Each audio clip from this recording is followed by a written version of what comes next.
जय मसीह की। आप सबों को मसीह में शांति और आशीष मिले।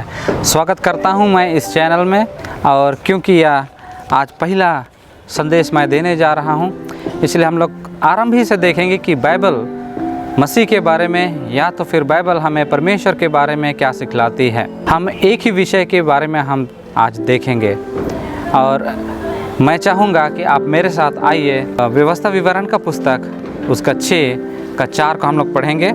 और इससे पहले कि हम आगे जाएं, आइए हम छोटे से दुआ करेंगे। पवित्र से नाम के यहोवा, तेरे वचन में जैसे हम जाते हैं, हम चाहते हैं कि तेरे आत्मा हम सबों को अगुवाई करे, ताकि तेरा वचन हम सबों के मन हृदय में गाड़े जाने पाए, ताकि हम इस संसार के उलझन से दूर तेरे सच्चाई में हम बने जाने पाए। क्योंकि प्रार्थना हमने उद्धार करता यीशु मसीह के नाम से मांगा है, सर्वज में सुन ग्रहण कर, आमीन।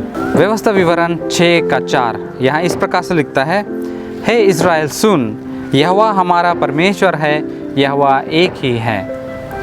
बाइबल हमें एक ही परमेश्वर के बारे में बतलाता है, और ना केवल एक परमेश्वर, बहुत सारे ऐसी चीज़ें हैं जिन पर हम आज विश्वास करते हैं और अनेकों चीज़ों पर हम विश्वास करते हैं, लेकिन बाइबल हमें एक ही चीज़ के विषय में बतलाती है।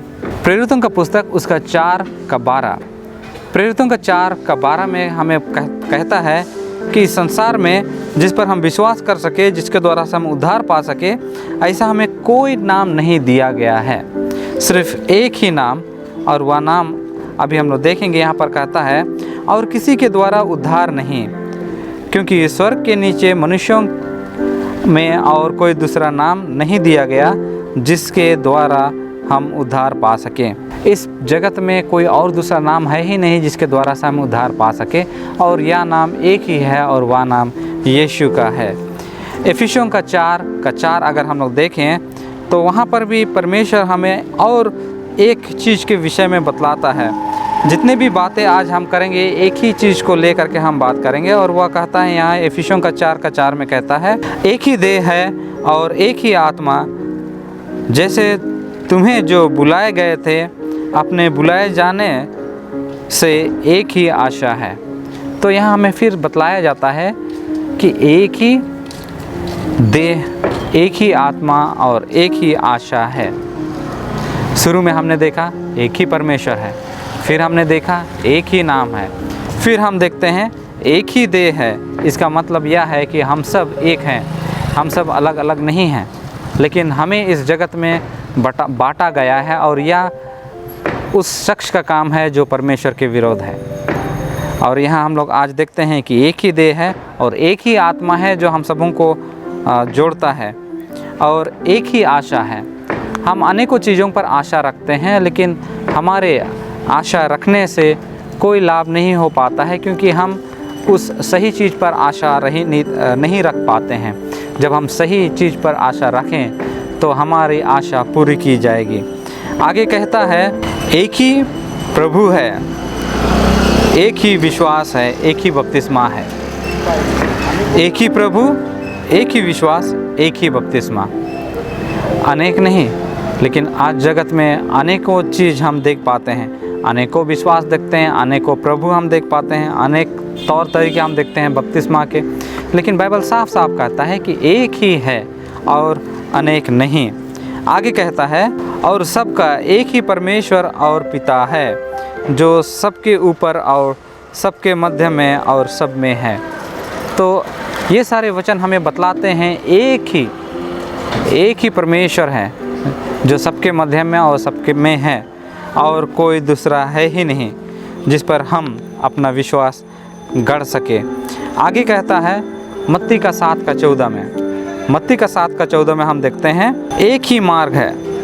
हालांकि यहाँ 2 मार्ग दिए गए हैं, एक चौड़ा और एक सकरा, लेकिन जो जीवन को जाता है वह एक ही मार्ग है। दूसरा मार्ग जीवन को नहीं जाता है मेरे प्रिय भाई बहनों, और इसलिए हमें उस चौड़े मार्ग पर यात्रा नहीं करना है, हमें उस सकरे मार्ग पर अपना ध्यान केंद्रित करना है। इस सकरे मार्ग पर चलना कठिन है, लेकिन यदि हम उस मार्ग को पहचानते हैं और उस पर हम चलें तो हम जीवन की ओर हम बढ़ेंगे। आगे हम देखते हैं यूहन्ना का पुस्तक उसका हम लोग 10 का 16 में हम देखेंगे, मेरे और भी भेड़ हैं जो इस भेड़शाले की नहीं, मुझे उनका भी लाना अवश्य है, वह मेरे शब्द सुनेंगे, तब एक ही झुंड और एक ही चरवाहा होगा। एक ही झुंड और एक ही चरवाहा। लेकिन आज हम अनेकों झुंडों में हम बंटे गए हैं। विभिन्न धर्म हैं, विभिन्न कलीसियाँ हैं, विभिन्न प्रकार के विश्वास हैं, बहुत सारे झुंड हैं। लेकिन वचन कहता है कि एक ही झुंड है, और जो इस झुंड में नहीं है और जो परमेश्वर के चुने गए हैं, परमेश्वर उन सबों को लेकर के इस झुंड में आएगा। और इसीलिए यह वचन कहता है कि उन सबको यहाँ लेकर के आएगा और एक ही झुंड और एक ही चरवाहा होगा। पहला यूहन्ना का 2:7, पहला यूहन्ना का 2:7 में हम देखेंगे, यहाँ इस प्रकार से लिखता है, हे प्रियो, मैं तुम्हें कोई नई आज्ञा नहीं लिखता, पर वह पुराना आज्ञा जो आरंभ से तुम्हें मिली है, या पुरानी आज्ञा वह वचन है जिसे तुमने सुना है। परमेश्वर का कोई नया आज्ञा हमें नहीं मिला। पुराना नियम में जो आज्ञा था वही नियम नए आज्ञा में भी है। और इस बात को स्पष्ट तौर से समझने के लिए हम देख सकते हैं कि जब एक धनी व्यक्ति यीशु मसीह के पास आता है और कहता है कि मैं अनंत जीवन पाने के लिए क्या करूं, यीशु मसीह उसे साफ साफ कहता है, तू व्यवस्था को तो जानता है, उनका पालन किया कर। और वह धनी व्यक्ति कहता है कि कौन सा व्यवस्था, और उसके बाद परमेश्वर उसे जवाब देता है और जो जो व्यवस्था है उन्होंने बताया। और धनी व्यक्ति कहता है कि मैं इन बातों को बचपन से मानता आया हूँ, अब मुझ में क्या घटी है। तब यीशु उनसे कहता है कि तू जा अपने संपत्ति कंगालों को देकर आ और मेरे पीछे हो ले। तब वह धनी व्यक्ति नाराज़ होकर के लौट जाता है, हताश होकर के लौट जाता है। और ठीक उसी तरह से और एक जगह हम लोग देखते हैं कि एक वकील यीशु मसीह को पूछता है कि अनंत जीवन पाने के लिए मैं क्या करूं? तो यीशु उससे कहता है कि व्यवस्था में क्या लिखा है, तू कैसे पढ़ता है? और जब वो उन बातों को बतलाता है तो वह व्यक्ति भी कहता है कि ये सारी बातें तो हम करते हैं, तो अपने परमेश्वर से प्रेम रख और मनुष्य प्रेम रख। यही वो व्यवस्था है जो पुराना नियम में है, और यही वो व्यवस्था है जो नए नियम में भी हमें दिया गया है कि परमेश्वर से और मनुष्य से प्रेम रखना। इसके अलावे कोई और नई व्यवस्था तो है नहीं जिसके द्वारा से हमें उद्धार मिल सके। आगे हम देखेंगे गलतियों का पुस्तक उसका 1:7, गलतियों का पुस्तक उसका 1:7 में हम देखेंगे, यहाँ कहता है, परंतु वह दूसरा सुसमाचार है ही नहीं, पर बात यह है कि कितने ऐसे हैं जो तुम्हें घबरा देते हैं और मसीह के सुसमाचार को बिगाड़ना चाहते हैं।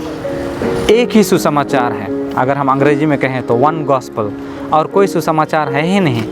अगर कोई दूसरा सुसमाचार सुनाया जाता है, अगर आज दुनिया में विभिन्न प्रकार के सुसमाचार सुनाए जाते हैं, तो इसका मतलब वे सारे गलत हैं। अगर आपको बाइबल और बाइबल से ही अगर सुसमाचार सुनाया जाता है तो उन सुसमाचार पर हमें ध्यान केंद्रित करना है, क्योंकि बहुत सारे ऐसे सुसमाचार हैं जो बिगाड़े गए हैं।